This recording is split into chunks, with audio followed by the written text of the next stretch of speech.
பூச்சியப்பனும் பேரன் குமரேசனும் வாழ்ந்த வாழ்க்கை நம்மால் மறக்க முடியாது. ஒடுக்கப்பட்ட மக்களுக்காக உணவு அரசியலை முதல் படத்தில் சொன்னவர். அடுத்து உள்ளாட்சி தேர்தல் பிரச்சனைகளை அதிகாரமும் ஆட்சியும் பணம் படைத்தவர்கள் கையில் சேர்ந்தால் இருந்தால் என்னவாகும் என்பதை எலெக்ஷனில் சொல்லியுள்ள தைரிய படைப்பாளி இயக்குனர் தமிழ் அவர்களை உங்கள் முன் பேச அழைக்கிறோம்.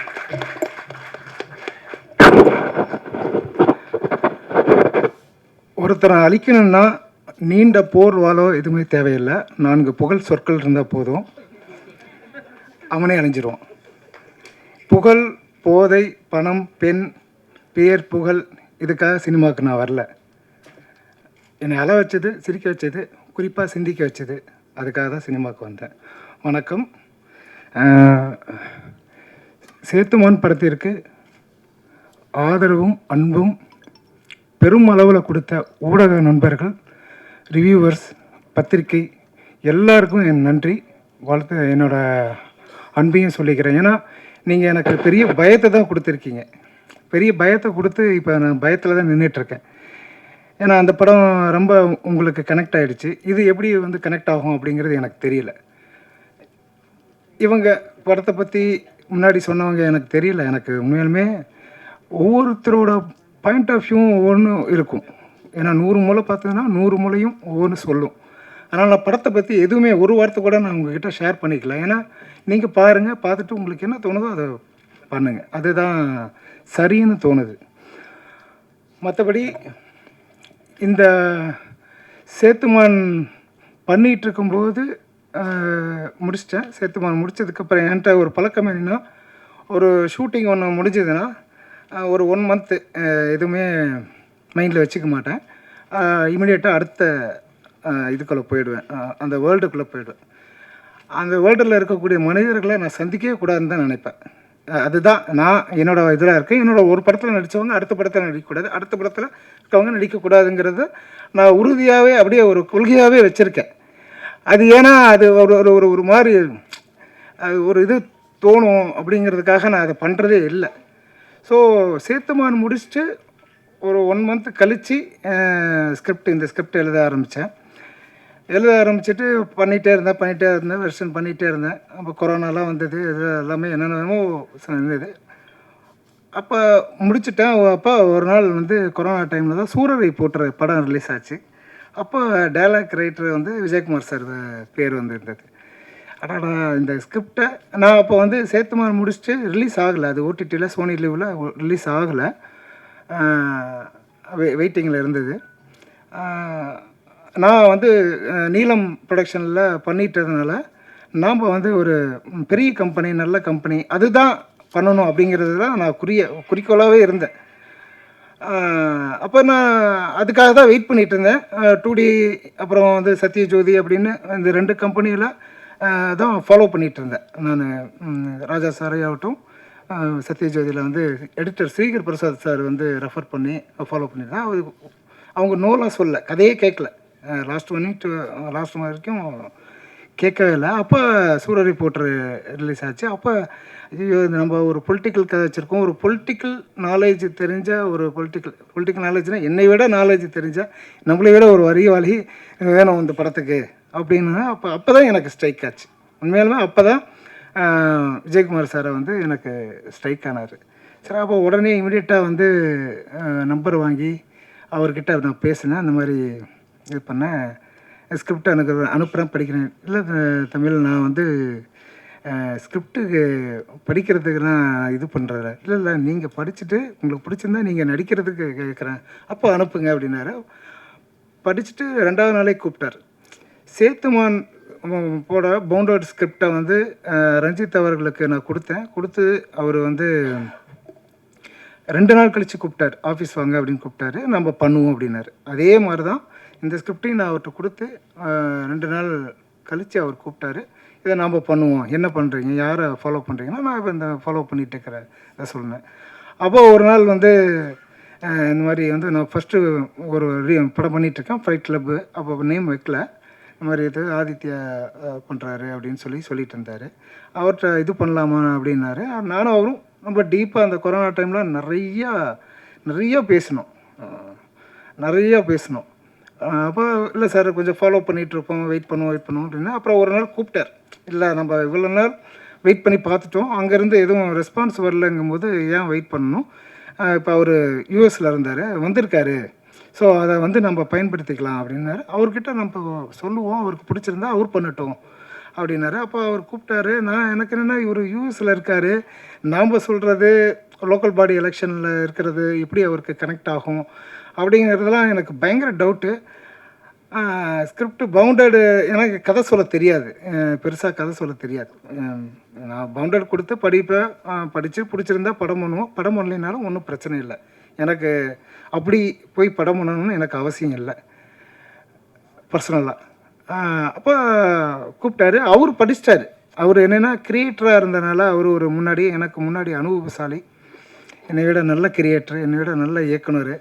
அதனால் அவர் வந்து ஸ்கிரிப்டை பற்றி முன்னாடியே சொல்லிட்டார், நிறையா அவர்கிட்ட பேசியிருப்பாராட்டுக்குது. நான் அப்புறம் போய் கதை சொல்லுவாங்க அப்படின்னாரு. எனக்குன்னா அல்லு கலண்டுருச்சு. ஏன்னா நான் கதையே சொன்னதில்லை.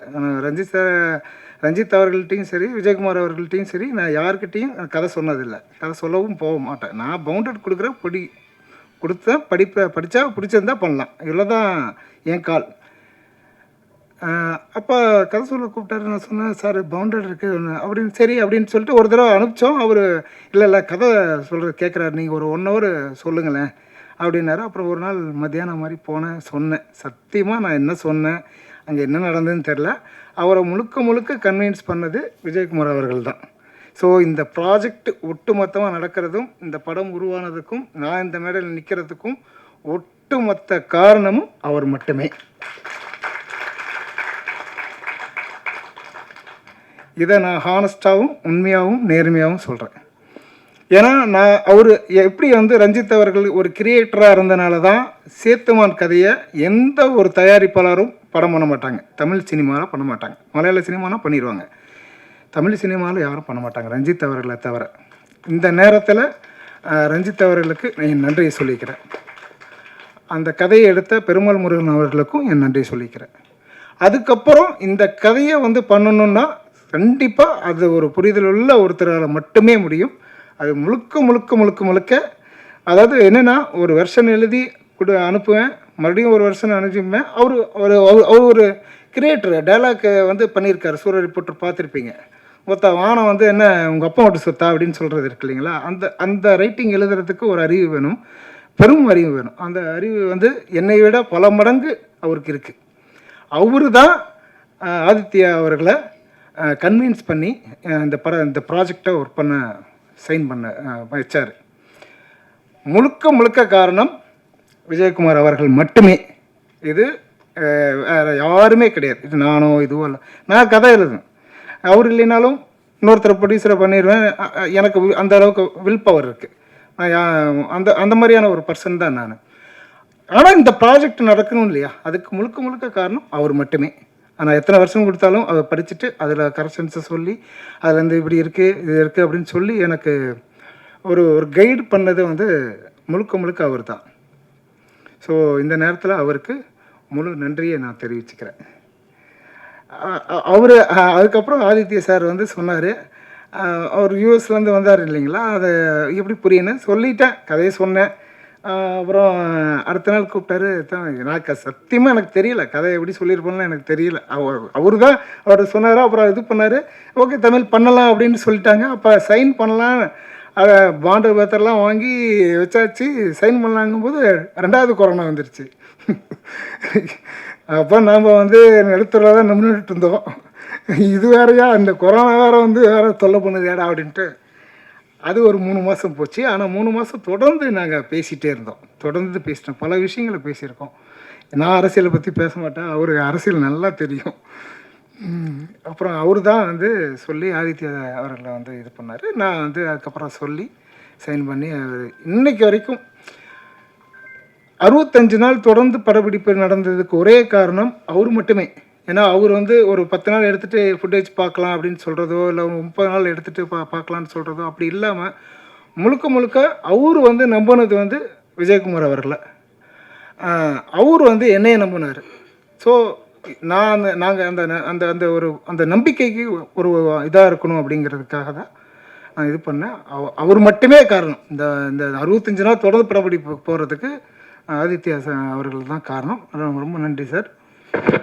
அப்புறம் பர்சனலாக நான் வந்து இந்த படம் 65 நாள் எனக்கு என்னென்னா, இந்த போயிட்டு ஒரு 10 நாள் ஷூட்டு, இந்த 15 நாள் ஷூட்டு, அதுக்குள்ளே இடையில வந்தோம்னா இப்படி கட் பண்ணி காட்டுங்க, இப்படி பண்ணுங்க, எப்படின்னு சஜஷன் சொல்லுவாங்க. ஒரு படம் முடிந்த பிறகு 1000 நொட்டைகள் 1000 பேர் சொல்லலாம். அது அவரவர்களோட மைண்ட்லேருந்து இருக்கிறது. இது அப்படி இல்லை. அது அது அதனால் 10 நாள் முடிச்சுட்டு வந்தோம்னா யாராவது ஒருத்தங்களுக்கு நம்ம சொன்னோம்னா ஏதோ ஒன்று காமிச்சோம்னா சொல்லுவாங்க. அதனால் நான் ஒரு குறிக்கோளாகவே வச்சுருக்கேன், போனோமா படத்தை முடிச்சுட்டு வரணும். இதுதான் நான் வச்சுருக்கிறது. அப்படி 65 நாள் படப்பிடிப்பு நடத்துனதுக்கு ஒரு மிக முக்கியமான காரணம் எழுத்தாளர் அழகிய பெரியவன் அவர்கள். ஏன்னா நான் ஒரு இக்கட்டான சூழலில் இருந்தேன். நான் வந்து விஜயகுமார் சாருக்கு கொடுக்கும்போது கூட பவுண்டட் கொடுக்கும்போது ஸ்லாங் இல்லை. அது வந்து வேலூர் மாவட்டத்து பின்பகுதியில் நடந்தது தான். ஸ்லாங்கு வந்து இல்லை. அப்போ வசனங்கள் நல்லா எழுதணும் இல்லையா, மேம்பட எழுதணும் அப்படிங்கிறதுக்காக வேறு ஒருத்தரை இதை ட்ரை பண்ணிகிட்டு இருந்தேன். அப்போ அவர் இல்லைன்னு ஆயிடுச்சு. அப்போ ஒரு இக்கட்டான சூழல் இருக்கும்போது எழுத்தாளர் பெருமாள் முருகன் சாருக்கு தான் இந்த மாதிரி வந்து அழகிய பெரியவன் சார் வந்து பண்ணார்னா எனக்கு சரியாக இருக்கும். ஏன்னா நான் டைரெக்டாக கால் பண்ணி பேசுகிறத விட ஒரு எழுத்தாளர் இன்னொரு எழுத்தாளருக்கு கால் பண்ணி இந்த மாதிரி அவர் சொல்லும்போது அவங்களுக்கு மிகுந்த ஒரு நம்பிக்கை வரும் அப்படின்ட்டு அவர் பேசிவிட்டு அவர் தான் அழகிய பெரியவன் சார் நம்பர் கொடுத்தார். ஸோ அவர் தான் வந்து அந்த லொக்கேஷன் வாங்க காட்டுறனார். அவரு தான் அந்த அரங்கல் துர்கம்ங்கிற ஒரு ஊரை வந்து காமிச்சார். அந்த ஊரை காமிச்சார். அப்புறம் அவர் வாத்தியாராக இருக்கார். ஸோ அவர்கிட்ட நான் பேசும்போது அவர் வாத்தியாராகவும் நான் மாணவனாகவும் தான் இருக்கேன். இப்போ கூட ஒரு 3 நாளைக்கு முன்னாடி கூட ஒரு டவுட் ஒன்று கேட்டேன். அவர் வந்து வாத்தியாராக தான் இருப்பார், நான் மாணவன் மாதிரி தான் அவர் பேசுவார். அவர் பேசுகிற தமிழ் அழகாக இருக்கும். இந்த தமிழ் உச்சரிப்பு அவர்கிட்ட இருந்து தான் கற்றுக்கணும். ஸோ அந்த அந்த லொக்கேஷனை வந்து பிடிச்சி கொடுத்தது வந்து அழகிய பெரியவன் சார். அவரை போய் சந்தித்ததுக்கப்புறம் தான். அதாவது அவர் டயலாக் மட்டும் எழுதி இது பண்ணல, அவர் ரொம்ப ஆர்வமாக லொக்கேஷன் பார்க்குறது, அங்கே இருக்கக்கூடிய ஆர்டிஸ்ட்டை இது பண்ணது எல்லாமே பயங்கர சப்போர்ட்டிவாக இருந்தார். இப்போ தான் நான் இப்போ சென்சாருக்கு முன்னாடி கூட சென்சார் போனோம். சென்சாரில் கூட ஒரு இது மாற்ற சொன்னாங்க. அப்போ கூட ஒரு டவுட் ஒன்று கேட்டேன். அந்த வசனத்தை பயன்படுத்தலை, அதை மாற்றலை, அதெல்லாம் எதுவுமே இல்லை. அது தமிழ் கேட்டுட்டா நம்ம ஒன்று பண்ணணும் அப்படிங்கிற அந்த கமிட்மெண்ட்டை வந்து அவர் எழுத்தாளருங்கிறதுனால, அவர் ஒரு ஆசிரியருங்கிறதுனால அது இருக்குது. அதனால் நான் அதை வந்து மாணவனாக அவர்கிட்ட கேட்பேன். அவர் வந்து தொடர்ந்து இது பண்ணார். இதில் எனக்கு சர்ப்ரைசிங்காக வந்து ஒன்று தான் இருந்தது. அவர் வந்து ஒரு மனிதரை வந்து எனக்கு கை காமிச்சார். அந்த மனிதர் வந்து எழில் அவர்கள். எங்கே இருக்கார் அவர்? எழில் எங்கே இருக்கார்? வாங்க மேலே வாங்க ப்ளீஸ் வாங்க. இல்லை, நான் கதையை பற்றி சொல்ல மாட்டேன்னு சொல்லிட்டேனே. அது வேணாம், அது நீங்கள் படம் பாருங்கள் சார். படம் நான் சொல்கிறேன். பேச்சு வாக்கில் வந்ததுன்னு எழுதிக்கலாம். ஏன்னா நான் நன்றி சொல்ல வேண்டியது இருக்குது. என் பேர் உனக்கு நீ பேசுகிறேன். இந்த மனிதர் பேர் எழில், அரங்கல் துர்கத்தில் இருக்கார், வாத்தியார். இந்த மனிதன் இல்லைன்னா அந்த 65 நாள் நான் படப்பிடிப்பை நடத்தியிருக்க முடியாது. எந்த நேரத்தில் கால் பண்ணாலும் எந்த இதில் பண்ணாலும் அவர் வந்து இது பண்ணார். அவருக்கு நான் சத்தியமாக ஒன்றும் பண்ணல. அவர் தான் எனக்கு நிறையா பண்ணியிருக்காரு. இப்போ எலெக்ஷன் படம் வந்துருச்சு. அது நீங்கள் பார்க்க போகிறீங்க, இல்லை அடுத்த வாரம் வருது. இது நான் பர்சனலாக இந்த படத்தில் நான் என்ன சம்பாதிச்சேன் அப்படின்னு கேட்டிங்கன்னா இந்த ஒரு மனிதரை மட்டும்தான். ஸோ அது இந்த ஒட்டுமொத்த படத்துலேயும் நான் சம்பாதிச்சது என்ன அப்படின்னு கேட்டிங்கன்னா எழில்ங்கிற ஒரு மனிதரை. நன்றி சார். அதுக்கப்புறம் இங்கே ஆர்டிஸ்ட்லாம் இருக்காங்க, அவங்களெல்லாம் கொஞ்சம் வாங்க சார். எல்லோரும் வாங்க. குலோத்துங்கன், ராஜீவ் சார் எல்லாம் வாங்க ப்ளீஸ். மேலே வாங்க, எல்லோரும் வாங்க ப்ளீஸ். பிகின் எங்க?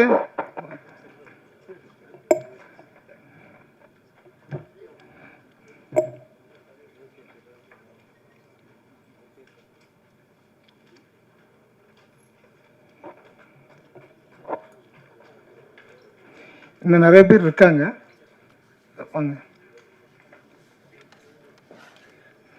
இன்னும் நிறைய பேர் நடிச்சிருக்காங்க.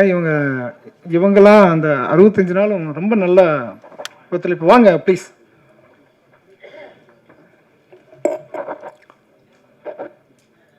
இவங்க எல்லாரும் வாங்க சார், வாங்க சிவகுமார் சார் வாங்க. ஸோ ரொம்ப ஒத்துழைப்பு கொடுத்தாங்க. இவங்கெல்லாம் தான் புதுமுக நடிகர்கள். ரொம்ப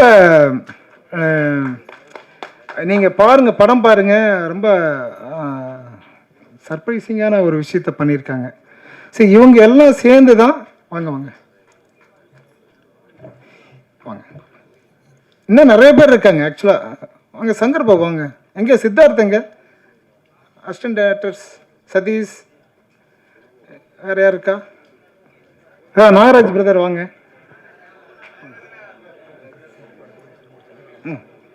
சரி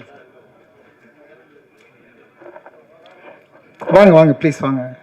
மேடை